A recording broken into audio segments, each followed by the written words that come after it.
Like Jeff said, I'm Greg Farrants. I'm with a group here that originated in May of 2007 in response to the housing crisis here in Alberta. And I'm here to talk to you about housing, not war.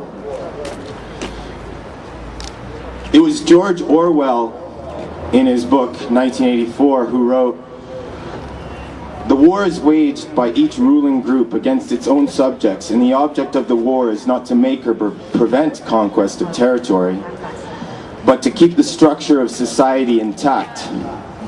I say this because the same war that our government has waged or supported on Afghanis, on Haitians, on Colombians, on Lebanese, on Palestinians, and tacitly on Iraqis, is the same war that this government has waged on its own people, and especially the poor and marginalized.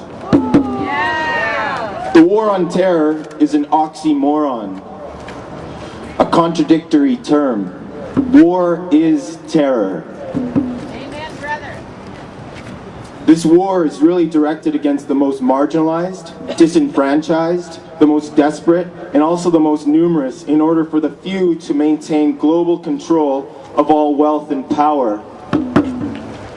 Capitalism and its henchmen, as well as imperialism and militarism, are intrinsically connected to poverty. They rely on poor people. Many of the Canadian soldiers in Afghanistan come from places in Canada where opportunities are scarce.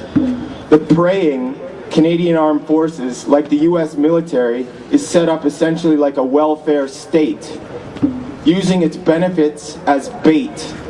It targets underprivileged citizens to pawn their lives off for war, supposedly to fight for democracy, but really to keep the oppressive structure of society intact. So far, 80 Canadian soldiers have died in Afghanistan since 2001.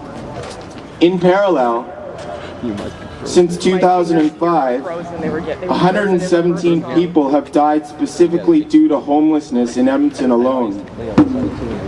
Who knows how many have died overall in Afghanistan, Iraq, Haiti, or within other imperial projects. The war on the poor abroad and at home is to shock us into obedience and into a master-slave relationship through the use of fear and intimidation. Bombing and destroying homes abroad, the Canadian government is also neglecting and ultimately destroying homes here as well. Poorer populations are seen as expendable. Battlegrounds are the slums of our cities. Poverty is criminalized and terrorized. This government of ours doesn't realize the desperation that poverty creates. This is an unending enterprise in its current form. But the powers that be are bent on dividing and conquering. In turn, more repression equals more chaos. More chaos equals more poverty, and more poverty equals more injustice. We need an anti-war government so badly. One that will not only ensure homes here, but will not bomb them abroad. So in solidarity, we demand peace and homes for all.